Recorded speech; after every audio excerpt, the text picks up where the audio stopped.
as you know, and welcome to a very special episode of Curbside Interview. Now, this is the second episode, but it's filmed way later, and the reason for that is that I just really wanted to get the proper equipment to do this. Um, so I may have to reshoot a lot of the episodes that I originally did when I first started, but some of those episodes I was able to edit and mix well, and so those will come out. And so you're gonna be time traveling a little bit from back the night that I first started this, and now. The guest that we have today is someone who influenced me in every aspect.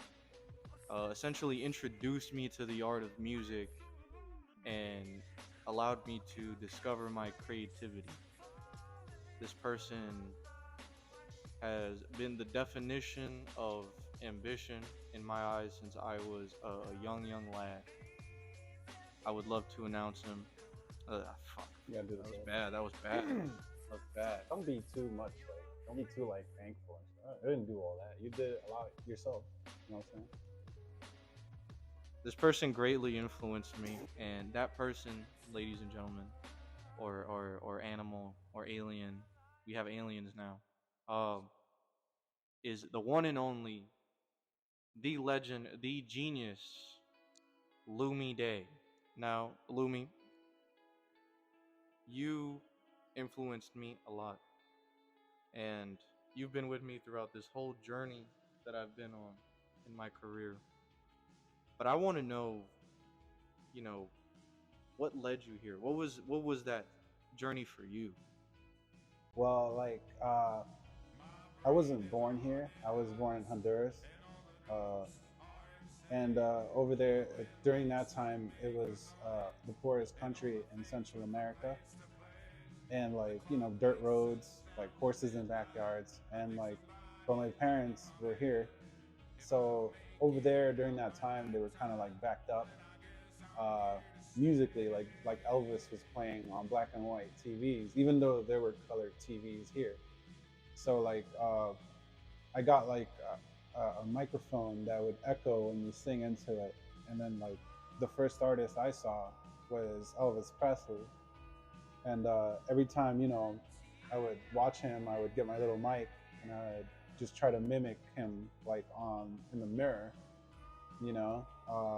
And then, you know, fast forward through time, and I come here. We didn't have a family where music was readily available. There weren't really any instruments.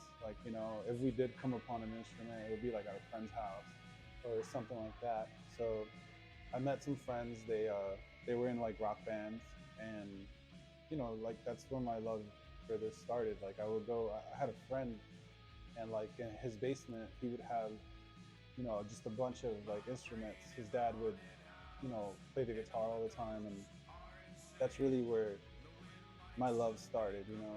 We would just start jamming there. Coming from a world where music wasn't readily available to you, what about music itself, I guess, attracted you in that way to where you pursued it? I think it's the way it makes people feel.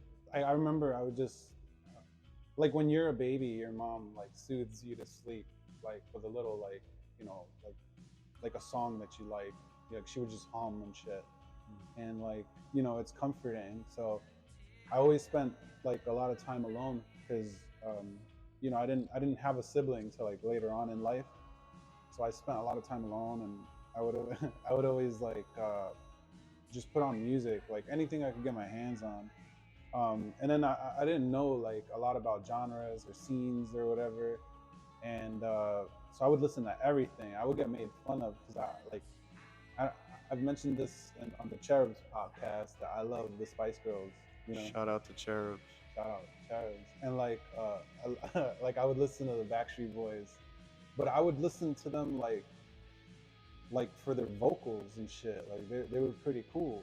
They were pretty good, and I liked that. And then later on, you get told oh man, that's a boy band, but if you remove all those filters, like they're pretty great at what they did, the harmonies and all that.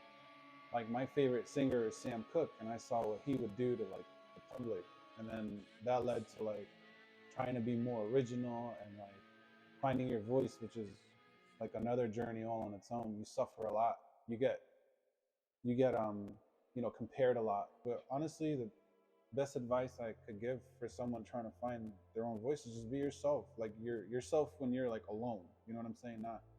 Not on like a social like environment. Like when you're alone by yourself and you're like, fully honest with yourself, just sing how your voice sounds, and like what you think might sound like crappy about your voice might be the thing that other people like. Like there's a Like Little Wayne song where he goes like, I sound this way because you like it. You know what I mean? Like people have told me you don't sound the way you do in real life as you do in your music, but that's because like I'm like, I know, like I'm creating something for you. Like the art of creation and how that reinvents a person, how that makes a person, in a sense, obsessed with creation. I myself am addicted to creation. Would you feel like you are addicted to creation as well? yeah, like it's like a programming. It, A uh, program. yeah, like a exorcism has to happen every time you perform. Like you make a song, whatever you've been feeling throughout the year, your thoughts on that subject that you're writing about emotionally. Those are like demons, like Mm. sort of like energies coming out of you, and like people feel that. I don't really know like what else to do besides music. Since an early age, when I saw that mic, when I saw that TV and Elvis was on there, I right there I think is when I got the bug. Like this is cool as hell. Like I love the imagery. Like I love the hold he had on people. There's a story about Elvis where like he the police or whatever were saying like if you wiggled your hips, like you would go directly to jail. So he had this huge like pink like diamond ring or whatever, and he didn't shake his hips, but what he did was he reached his hand out and he shook his pinky, and all the women went crazy, and he couldn't finish the show. Yeah. It's interesting that you mention the concept of spirits in music and how they intertwine. Now, it is, to my knowledge, that you have been working on an EP. Yeah, like I've always enjoyed the occult, but it starts in high school. You get these kids that are like goth, and then you find the Wiccans, and then you find like pagans, and then you find like all these sorts of like kind of like a subgenre of what it is to be like religious, and then you find anti-religious people, atheists, and then but I've always found like witches to be intriguing. Like I always found like seances to be intriguing. I remember I saw The Exorcist, and that was super intriguing to me. Uh, I had never seen something like that, and it intrigued me to ask questions like, what happened to her? Why would she do that? And then it's just been a long time in the making where, I got over that taboo type of feeling where like you shouldn't talk about that. People will find you odd. But now I feel like the environment in music is so welcoming to anything that's freaky, really. You know what I mean? Like it's good to explore now, and that's cool. So I've delved deep into like hours of exorcism audio.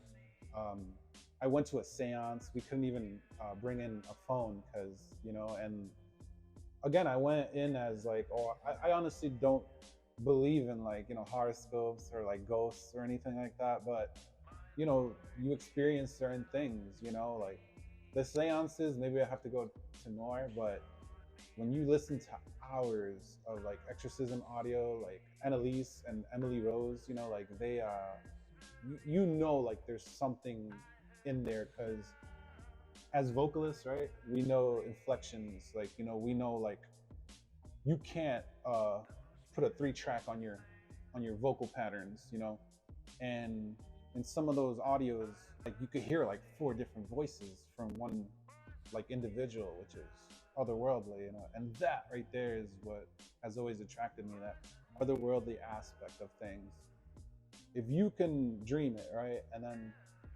bring it out here, like where people are like physical touch, and you bring that energy you have inside, like it does something. It moves people. If you can dream it, if you can bring that energy from within yourself into the physical realm. This was Curbside Interview with Lumi. Thank you guys so much for watching. After this episode, you will return back to the past. And let me know what you guys think of the microphone. Uh, if you like this, or if you like the raw phone audio more. Thank you for watching. You gotta get older before you get younger. You gotta see it all before you see anything at all.